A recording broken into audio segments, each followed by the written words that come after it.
All right, hi everyone. Thank you so much for coming. This is the third public lecture of our 3-week seminar series on the arts of Haiti, and I'm really delighted today to welcome you to a talk by Professor Anthony Bogues, who led 3 incredibly fruitful seminars this past week. And so, yes, as I said, tonight marks the concluding lecture, but all 3 of our guests are featured on our season 4 of our podcast, Tomorrow is the Problem, and season 4 is going to launch in September and is also focused on the arts of Haiti. All 3 of our guests, Kayama Glover, Edouard Duval-Carrier, who is here with us tonight, and Professor Tony Bogues will be on that podcast. So I hope you'll listen to that. And you can also check out all of our other seasons that are on streaming platforms. And as always, all of our Art and Research Center events, along with ICA's digital initiatives, are made possible by the support of the Knight Foundation. So I'll just go ahead and introduce our speaker, Professor Anthony Bogues. Professor Bogues is a writer, scholar, curator, and the director of the Center for the Study of Slavery and Justice, Professor of Africana Studies, Royce Professor of Teaching Excellence, and currently the Assam Misur Professor of Humanities and Critical Theory at Brown University. He is also an affiliated faculty member of the Departments of Political Science, Modern Culture and Media, History and Art and Architecture, and the Center for Latin American and Caribbean Studies. Bogues' major research and writing interests are intellectual, literary, and cultural history, radical political thought, political theory, critical theory, Caribbean and African politics, as well as Haitian, Caribbean, and African art. He is the author of Caliban's Freedom, The Early Political Thought of C.L.R. James, Black Heretics and Black Prophets, Radical Political Intellectuals, An Empire of Liberty, Power, Freedom, and Desire.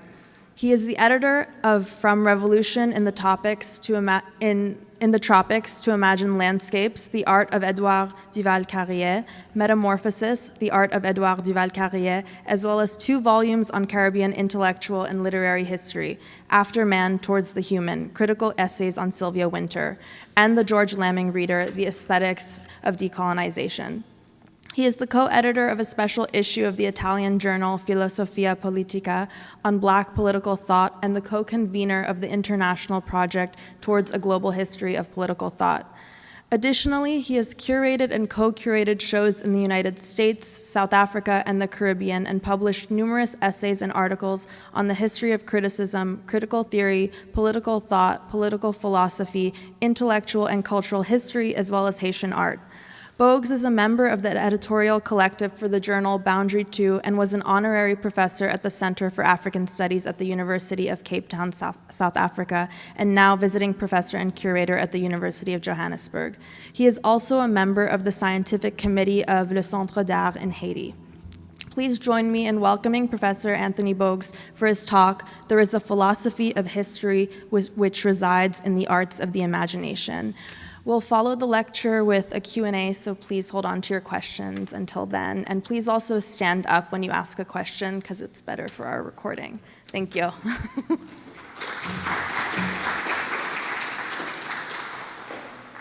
Thank you very much, Donna, for that introduction. I'd like to begin my remarks this evening by thanking ICA for inviting me to participate in this series of lectures and of seminars. Particularly, I would like to thank Donna, who besides working to make this series possible, did all the heavy logistics from hotel accommodation to making sure that the PowerPoints were available. So thank you very much, Donna. To the 12 or 14 participants who attended the 3 seminars this week, on Monday to Wednesday, I see a couple of you here. I want to thank you for staying the course, as they say. I know sometimes it must have been a little difficult, but you all stayed. And I hope that you all found it productive, 3 intense productive days, thinking about not just Haitian, but about Caribbean thought and culture in general. The title of my talk this evening is taken from a sentence written in 1970s from a series of lectures delivered in Guyana by the late Guyanese writer and novelist Wilson Harris. The title of his lecture was History, Fable, and Myths in the Caribbean and the Guyanas. It is perhaps worthwhile to read the entire sentence from which the title of the talk is taken. And this is what Wilson says. I believe, he says, that there's a philosophy which may well lie buried in the arts of the imagination. Needless to say, he continues, I have no racial bias, and whether my emphasis falls on limbo or voodoo, or on the Caribbean bush baby omens, or on the Arawak Zemi. In fact, within and beyond these emphases, my concern is with the epic stratagems available to the Caribbean in the dilemmas of history which surrounds us. In thinking about this particular passage, which I have thought about for quite a number of years, it seems to me that what Wilson Harris is trying to work through is the following. That basically that there is something about the arts of the imagination in the Caribbean, particularly in limbo, as well as in voodoo, unless voodoo stands in for Afro-Caribbean cosmologies, which I'll talk about in a minute. And that what he wants to really think through is what is this philosophy of history? In the piece, he goes on to critique people like C.L.R. James and Elsa Govayo and Eric Williams for writing us a kind of history, he says, which does not grapple with what the history of the arts of the imagination is able to provide. But Wilson also says something which I think is important. He says that there is what he calls the dilemmas of Caribbean history. And I want to talk about that bit of the dilemmas of Caribbean history for a bit. And I want to talk about it and then make references to 5 paintings in trying to think through this so-called dilemmas of history within the Caribbean. So let's begin with this business of the dilemmas before I come to the paintings themselves. In this particular room, I am sure that you're all deeply aware of the historical grounds for the emergence of the Caribbean. European colonial projects, various of them, Dutch, French, Spanish, English, inaugurated by the 1492 Columbian voyages of Columbus. And these voyages inaugurates a history of genocide, dispossession of the indigenous people, and colonial plantation societies, alongside racial slavery. And this is a fact or a set of historical facts, which I think, and I put facts in quotation marks, and you will see why later on, which are very well known. This particular historical process which shaped the Caribbean, in which European colonial projects attempt to remake the world, was what Edward Glissant called history with a capital H. During the seminars that we have just completed, we talked about this history with the capital H. And during the seminar, we were reminded by a participant in the seminar of the work of Benito Rojo's work, Repeating Island, in where the question of history is seen as a kind of apocalypse. It would, in other words, when we think about this so-called dilemmas of history, and think about the historical encounters, and I put encounters again in quotation marks, wrought by the various European colonial projects. Not projects of human contact, because as Amy Césaire makes the point, that in this particular encounter, he says, and here I quote him, there was no human contact, only subdomination and submission. When we think about this historical process that Rojo names apocalypse, then we also have to think about really how can we name that space? How can we name that historical process? And in doing that, I have decided that, some of my work, that this particular historical process is really historical catastrophe. And that what comes out of that particular moment of the colonial, so-called colonial encounter is a historical process of catastrophe which continues in different versions. Not that it has one linear thing where it produces the same thing every day, every 100 years or so on, but that it is actually a process that triggers a certain kind of life. That it actually triggers a certain kind of life within this Caribbean historical space, a certain kind of temporality, a certain kind of life in the everyday for ordinary people, which is structured essentially around domination. But that the structures of that domination are really about disposability and death. And so that the colonial projects and the racial slavery projects embedded within it have in fact created, in my view, forms of death. That is the history, in capital H's, that Glissant talks about of the Europeans remaking the world. But there is another history which Glissant speaks about, history in lowercase, history in which he says there is what he calls a drama of consciousness. And in that history, there's the work of memory. It is the history, I would argue, of everyday people.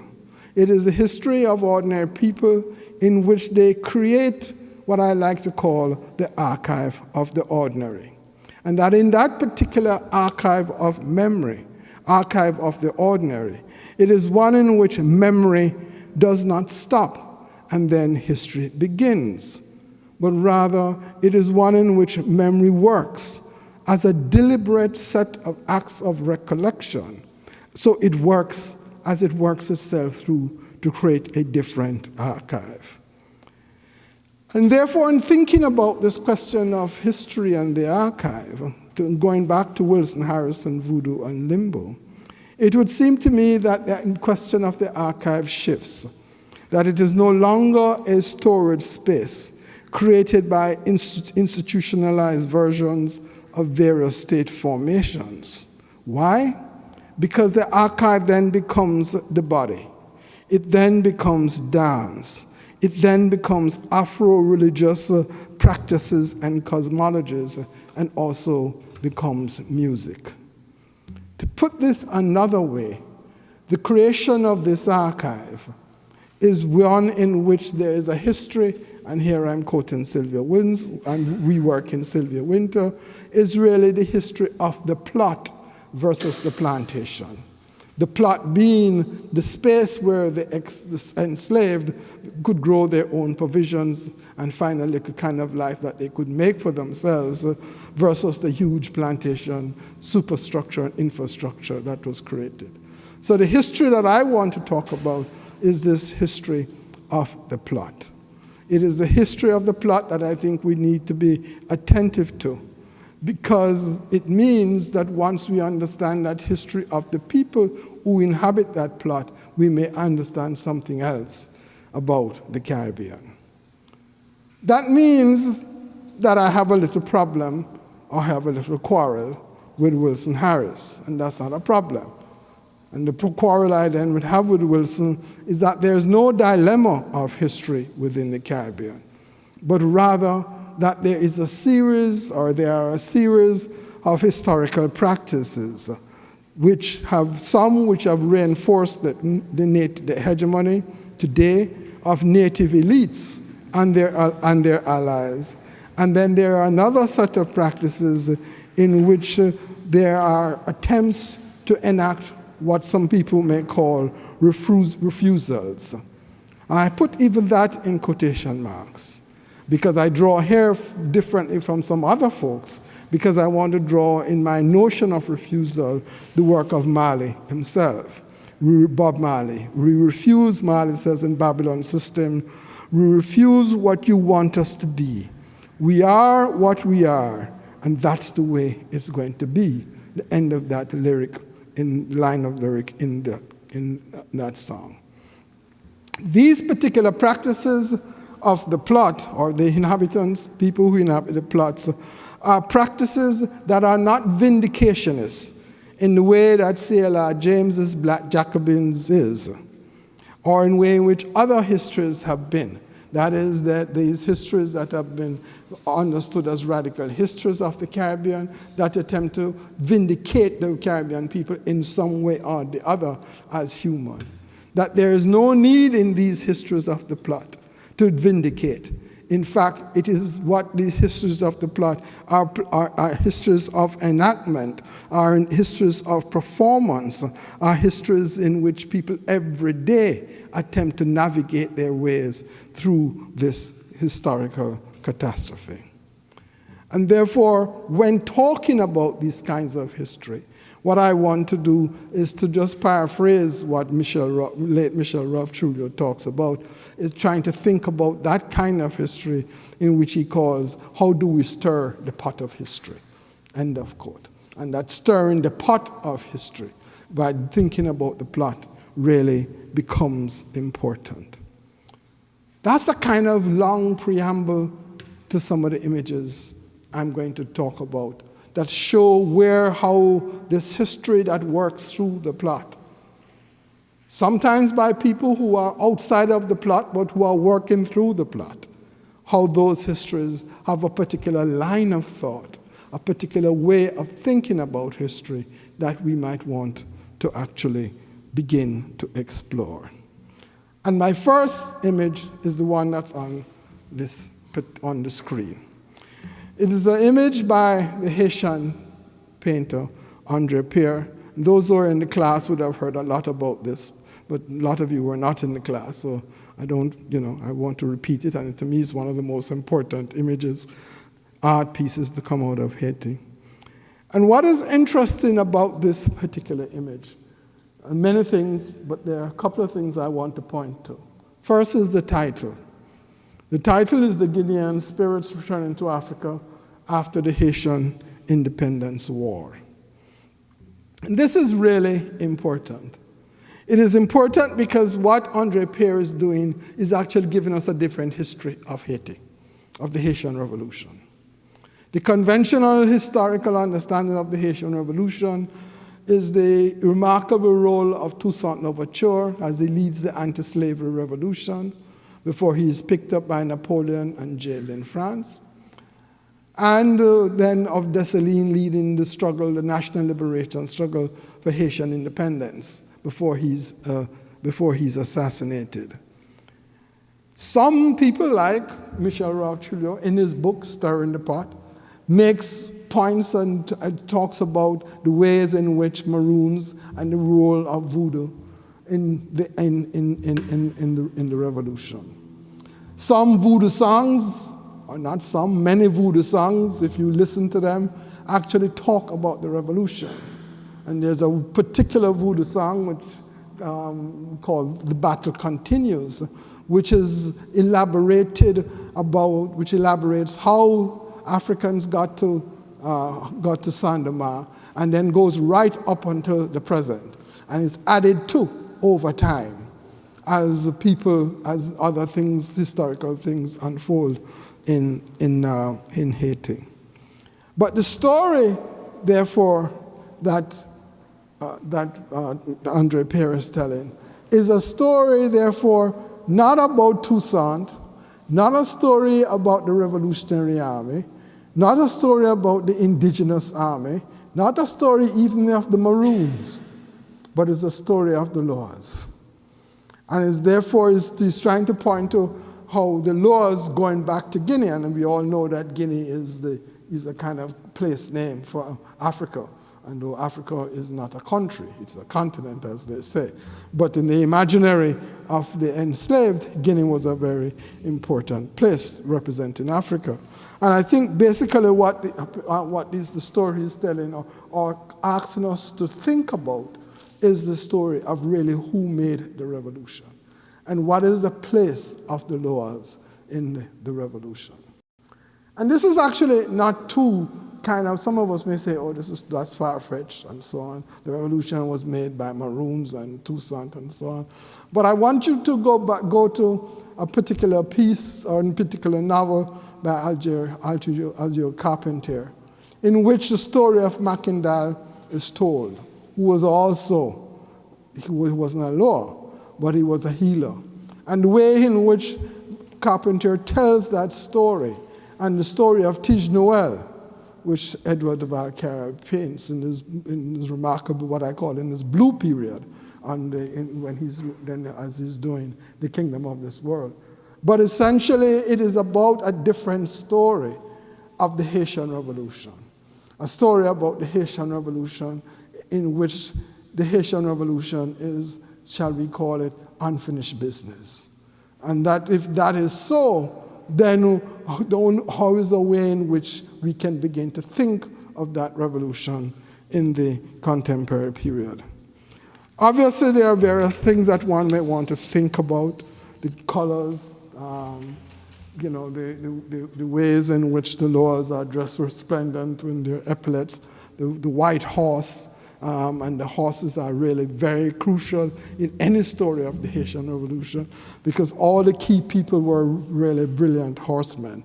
That's one of the things that the European archive tells us. When you read the archive, is how all the leaders from, were from Toussaint onwards, Sansui onwards, were also horsemen. But I think what is important for this particular story, stirring the pot, is really to think about what? The centrality of the Afro-Haitian or the Afro-Caribbean cosmology. And the story that the Afro-Caribbean cosmology will begin to tell us about the Haitian Revolution itself. I want to turn to this particular image. And this is an image of a really remarkable work done by Edward de Valcarrier, Memories Without History. 6-piece panel, very complicated. I'm still trying to work my way through panel by panel. But I think a couple of things about this is the way in which Edward de Valcarrier attempts to tell a different history and to complicate the questions of history in trying to tell a story about Haiti. There's everything that you want, kind of key markers in Haitian history, from the palm trees to the generals, and he draws a lot from his own work. There are the laws, from the nine altars and so on. But there's also a very important name for me, the figure that is constant in much of his work, is Toussaint Louverture. And there's Toussaint Louverture sitting, on his horse and looking a little broken at that and the bottom on my left. And I think what is important about this is the way in which the particular artist is giving us a history of Haiti, but he's also giving us a history of Haiti with hope. But it's a hope is a struggling hope, because he's calling upon Toussaint, I think, in the end, to kind of come on, in quotation marks, rescue what is happening. But it's a kind of difficult job because, Toussaint and his horse, the horse doesn't look quite as powerful as the kind of horses that Toussaint would typically ride. And so what is interesting to me in this 6-piece panel is again a way in which he's talking about he's talking about history.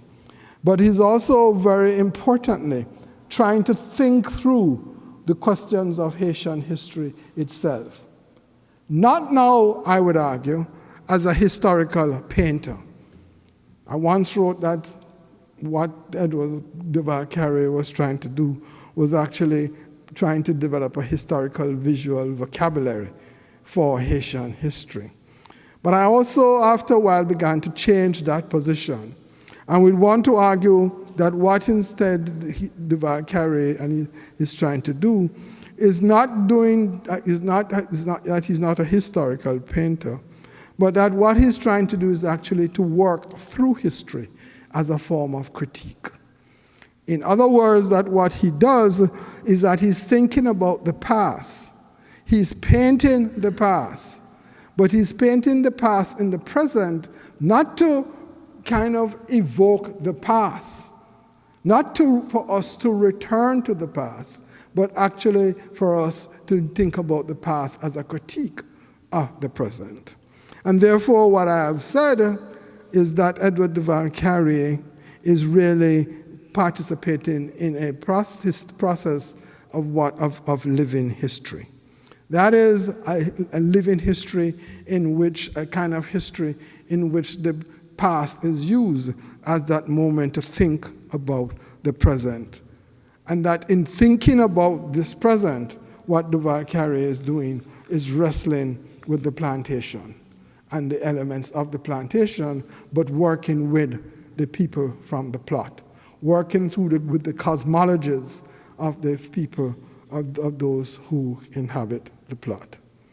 He is therefore not, in my view, thinking about the failure of the revolution, but rather how the slave revolution, how the anti-colonial revolution, the national liberation revolution in Haiti, the revolution that created a state of black sovereignty, did not create black freedom.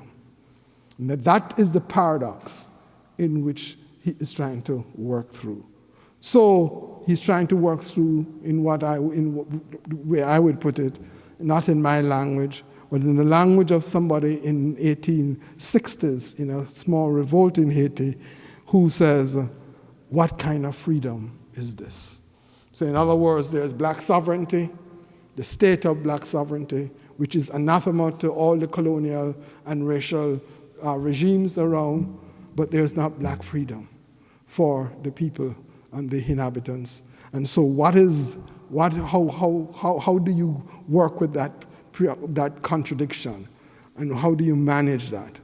And so if you look at his work recently, I think that there's a way in which, therefore, he then moves to like Kingdom of this World, not because he loves Algiers Carpentier, that he does, and because it's a great novel, but because in Carpentier's novel, Kingdom of this World, what happens is that he can use Carpentier or deploy Carpentier as a way to more fundamentally ask this question through the eyes of Tige Noel as to what is this thing called black freedom, and what is the contradiction between the black sovereignty and black freedom.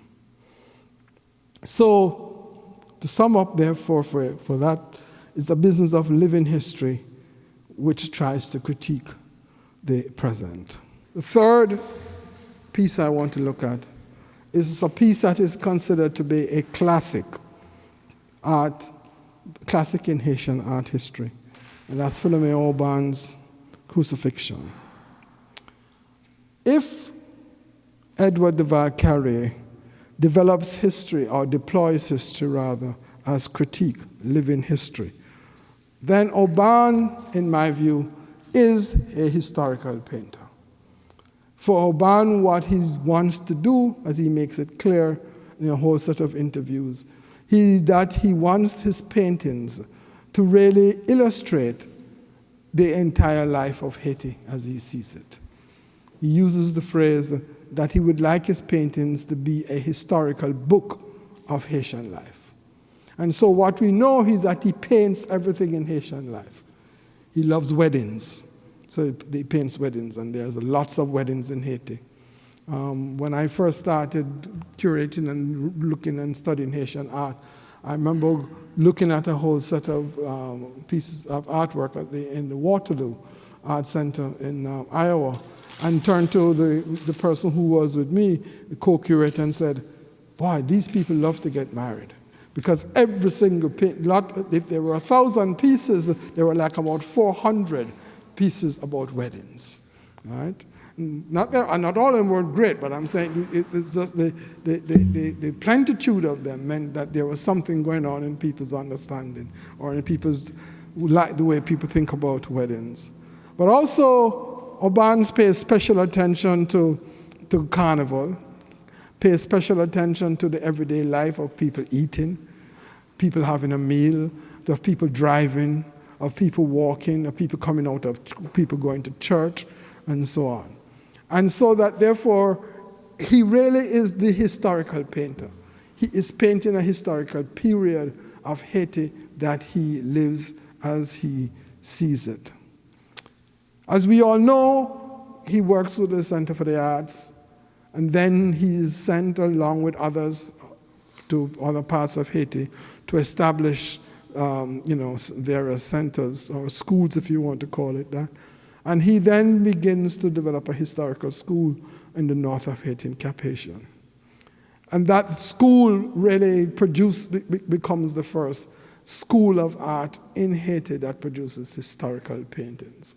And I think it is safe to say that he is the originator of these kind of historical paintings. The story of this particular painting, many of you will know, but I think it's bear repeating, is that it is done after the occupation, but what is important is that during the occupation of Haiti by the United States, 1915 up to 1935, 34, 35, that what happened is that there was a resistance movement led by Prelate, and that the U.S. Marines set out essentially to capture him. That they captured him. They took photographs after they assassinated him, because that's what it was. And they dropped those photographs from helicopters all over Haiti. Obviously, as a political tactic that says you can't, if you think you can rebel against us, this is what will happen to you. In the end, somebody like Aubin gets this photograph and paints this.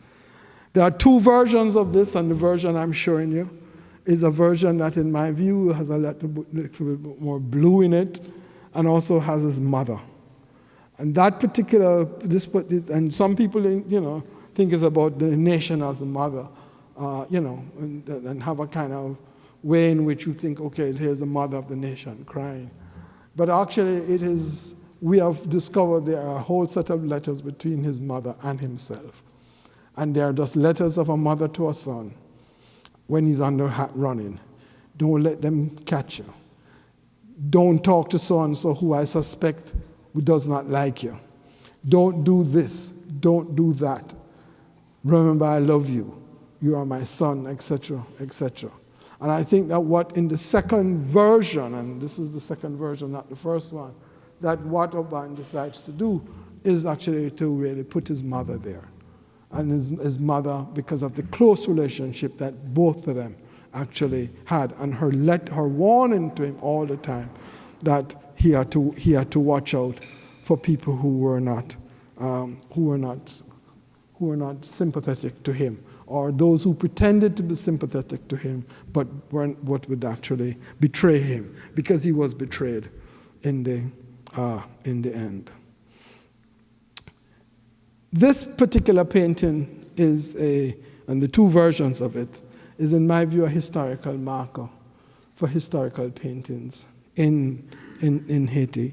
But it is also a painting which lays down a certain kind of way of thinking around history in Haiti. A certain way in which we also have to think about the U.S. occupation and what that U.S. occupation did. Because I would want to argue that in the history of Haiti, particularly outside of Haiti, not many people think about the U.S. occupation. the occupation does not figure. I mean, I give you a really concrete example of what I mean. I mean, C.L.R. James writes the Black Jacobins in 1938. He is in the United States in 1938. The book is published in 1938. But I cannot find any speech that James gives describing the Black Jacobins, talking about Black Jacobins, or talking about revolution or imperialism, in which between 1938 and 1940, Haiti is mentioned. And to me, that's just not an illusion. There is something that's happening there where even so-called radicals, and James was a radical, and I'm very much admire of James, for those who know my work, how could that be missed? That you are actually talking and writing about a place, and that place that you are talking and writing about is occupied by America. And that also that when you end the Black Jacobins by thinking about independence in Africa, the country that you have written about to talk about independence in Africa is occupied by the United States. And there's not a mention of that. So that, therefore, my point is about this particular piece is that it is an important marker, not just in Haitian art, but it is also very much an important marker for us historically to remember and never forget that particular occupation of Haiti. I want to then turn to this piece and shift generations, if Edward doesn't mind shifting generations. Shifting generations to artists who are now in their 30s, operating in Haiti, and who attempt to deal with the question of history. This particular piece is called Marooning. Not marinage, but marooning. It's by a young Haitian artist who lived just outside of Jacmel, Laurent Renaud, and who now lives in Boston, Massachusetts. And what I think is important in this particular piece is that in talking to him about this piece, he says the following, that what he's trying to think through is how the slave snatches freedom. And the operative word here, I think, is snatch freedom. And he says what he was trying to do was to create, and here I'm quoting him, a living testimony rather, of the enslaved to escape dehumanization. And then he goes on to say that what he's trying to do as an abstract artist, practicing what he calls abstraction, is to create a different genre in his generation that will work through the history of Haiti, but not work through it in the normal ways that his ancestors, who are artists themselves, do. It is fascinating because I actually spent some time and watched this being put together, and the initial sketches, which were of slaves, and then how, in fact, he reworked that into this form of abstraction, and particularly the ways in which he thinks around. He thinks as an abstract artist through the color blue, the ways in which the blue in this, and you can't see the whole of it, my apologies, it's a huge painting. It actually operates not just like a light, but operates like a whirlwind that's pulling everything together. Abstraction for this particular artist, Laurent Renaud, is a way in which, therefore, for him, he is actually trying to open up a different way in which we can begin to think about history in the Caribbean, and particularly in Haiti. And this is Tessa Mars in what she calls Tessaline. And this is really an interesting painting for her. And one of the things I would want to say in terms of just beginning to talk about this is the way in which Petrine Asher-Straw, the late Caribbean art critic, talks about Caribbean modernism and the younger generation painting Caribbean, in Caribbean art, in which she argues that there is a compulsion for them to deal with history as forms of Caribbean modernism. I would argue that she's accurate, but that this particular compulsion in history has to do with what I still call the unfinished businesses that needs to happen in the Caribbean. Not that there is a telos to be arrived at, but that the questions of our historical emergence continues to actually haunt us. And what is, I think, when I think about this haunting, and thinking about Tessa Mars, who now transforms herself into Tessaline. What happens, I would argue, is that the female body becomes the site of that history. And that in the female body becoming a site of that history actually troubles the history. That this is not the old woman picking up the remains of Dessalines after he's assassinated in a crocus bag and carrying him somewhere, but rather that Tessa Mars is involved in another process of actual transformation, asking the question of the present: who are the heroes of the moment?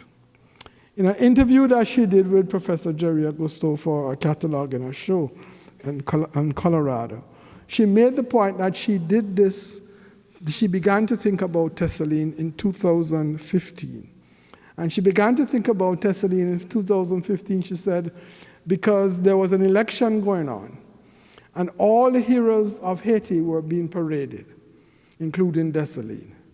And then she kind of said to herself, but where is my hero in all of this? And then she thought to herself, well, let me transform Dessalines into my hero. And by transforming him into my hero and calling him Tessaline. And in that, I think what she was doing is also a particular protest against a certain masculinization of the national narrative of Haiti itself. But she also was doing something else, I think. She was raising the question of what's the business of a hero now? And why do we have to have a hero now? Because the paintings that she does after this are paintings about visas and the search for visas, two massive pieces in which people are looking for visas. So her argument, I think, that she's making is that while all of this is going on, people are leaving Haiti. And that's something she actually says to Professor Augusto. And then she complicates all of this, I think, by those dark glasses.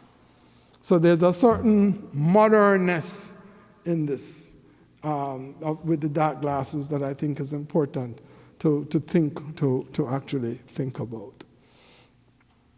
So that what does all of this say to us? And I've really just briefly gone through the 5 paintings. What does all of this say to us, and how can we conclude? I want to end by returning to Wilson Harris's history and the business of history in the arts of the imagination. Some will argue that what has been presented here this afternoon or this evening is not really history, but myth. And if they are nice, they will say mythos. And they will then argue that is not really history, because history is related to facts. And that myths are simply that, fiction, not facts. But I would want to suggest to you that what Glissant does not say is that history is not about facts, that history is actually about the interpretation of those facts. That yes, things happen, but how we interpret them, I think, is what makes up history. And that if we understand that history, therefore, is not about the facts, but rather about the interpretation of those facts. And that secondly, that this interpretation is then structured around a narrative or narrative forms that therefore tell us a story.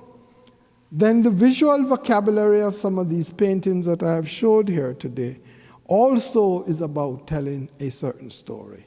Also is about a certain interpretation, quote unquote, of the facts. Because I would want to suggest that ways of seeing are not just ways of knowing, as John Berger tells us, that ways of seeing are also about ways in which stories are evoked within us. And so that I would want to therefore also suggest that myth is also a form of interpretation, that it is not fiction. It's not that you have history, myth, history facts, myth, fiction.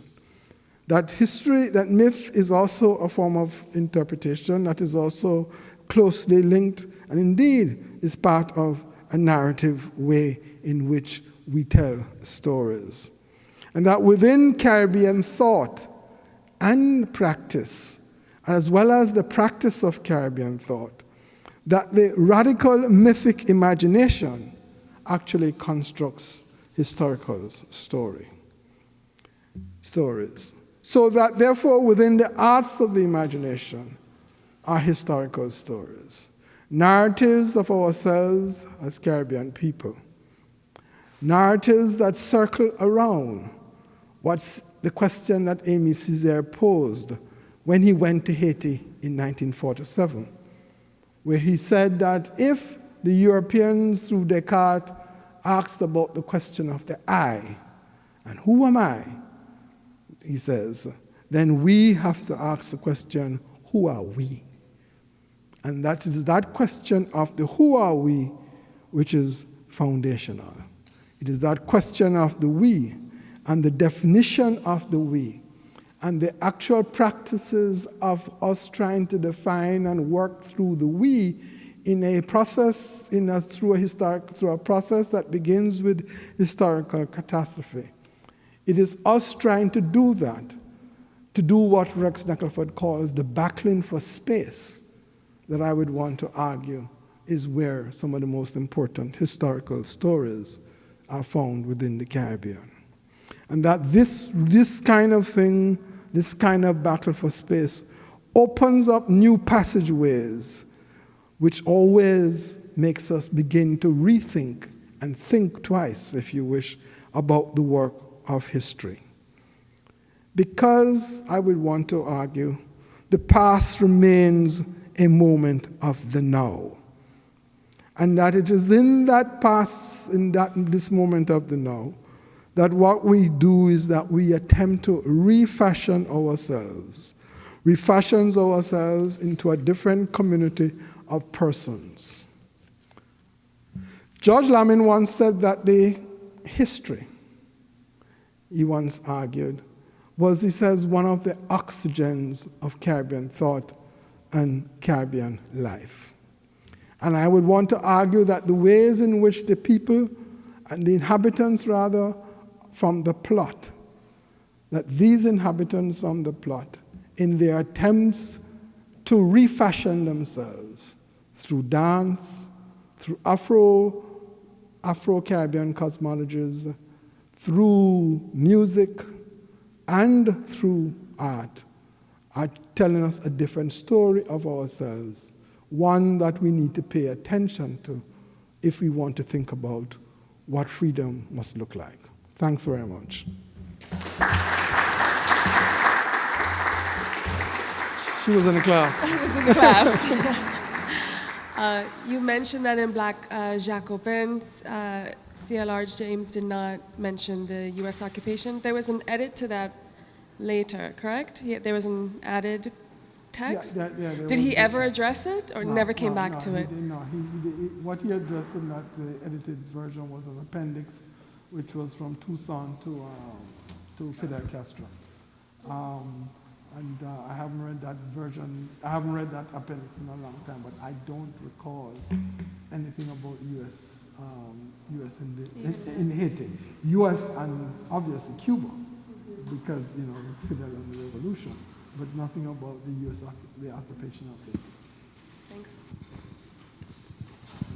And why do you surmise he opted out of this American occupation dilemma? I think Edward, that the following things was happening, and you can't get into the mind of I would never pretend to get in the mind of somebody, and certainly not somebody like James, but I think that this is what may have been happening. That the Jacobins was conceived in England with a group of British colonial people, right, who were struggling for independence of the Caribbean and Africa. The bureau that they set up, Independence African Bureau, with George Padmore, Amy Ashwood Garvey, Marcus Garvey's first wife, and Eric Williams used to drop by. Basil Williams, the Times reporter who wrote all these books on Africa, used to drop by. Jomo Kenyatta was a full member of that group, and so on. The focus of that group was thinking about British colonialism and thinking about anti-colonialism, particularly in Africa and the Caribbean, frankly. And that when James left Trinidad to go to England, the United States was not on the minds of people who were fighting anti-colonialism. They were certainly from the English-speaking Caribbean. They were thinking about what? British.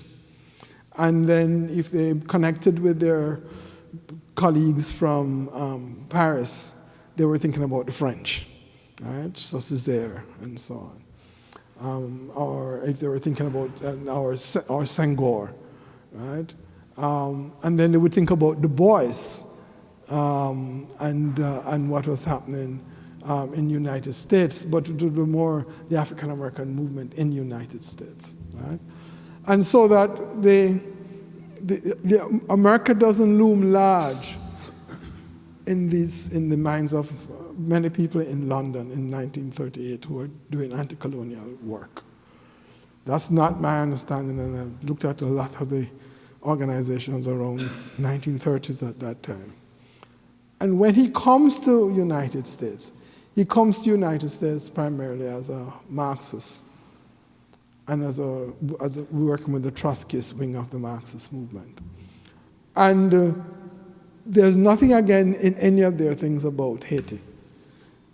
Because again, people, and he's not yet introduced, quite frankly, to black life in this country in which the question of Haiti is raised until about 1940. It takes him about 2 years to begin to associate with some people and to go to Mississippi and so on. And there's a story of him going down south and not riding at the back of the bus, and a young man has to tell him that's not where you can ride. And it doesn't hit him in his head because he wasn't tempered and brought up in the racial paradigms and the racial oppression, the character of the racial oppression in the United States. So I think that all of that then contributed. And certainly that the white left in this country had an anathema to Haiti and did not understand that anathema may be a stronger word, but did not really think about Haiti. Right? So that if you come in and you are mixing with the white left, that's not going to, even if you're writing a book on the Black Jacobins. And at the heart of the Black Jacobins is really a theory of vindication. is a vindication of black people as revolutionaries. So, that's why it's Toussaint. That's why Toussaint is compared to Lenin and so on and so forth, because James is a Marxist. So Lenin is the greatest revolutionary at that point in that framework of thinking. So I think all those things were contributing to it. Because even when he lands, and I just end here, what we know is that by the 1930s, there is what I like to call the archive of horror, which is developing about Haiti, which is in full swing in this country. Broadway plays, left, right, and center, have people line up to see them because they're talking about the horrors of Haiti. The first zombie film, 1931, called White Zombie, made where I live, since I teach at Brown University in Providence, was made in Providence, was about Haiti. So the whole business of zombification and the business of the Haiti being, as one newspaper reporter commented on a play, the Rainbow play on Broadway, which ran and ran and ran, was that this is a strange place a land full of superstition and horrors. And the idea of horrors is actually taken from 1800s, as I was saying to the class yesterday, from one of the first novels published in this country, in Philadelphia and Haiti, by Leonor Sanchez, The Horrors of Saint-Domingue. And so that what you then get is this real archive, what I call the archive of horrors, that has to be created in America and the West, because black sovereignty, not even black freedom, we're talking about that, I want to make that distinction. Black sovereignty should not succeed, which is part of the actual invasion, because part of the actual invasion is as General Butler says, you mean these Negroes talk in French? No. That's the guy who led the invasion. And when you read his biography, that's what he talks about, the shock, and how therefore they have to put these Negroes, as he says, who talk in French, put them in their place. So I think that what you are looking at is all of those kind of, what some of us would call a kind of discursive conditions and political conditions, and that means his eyes weren't turned there. But this is not he's West Indian, and in my view, should have, but that's not, that's a different story.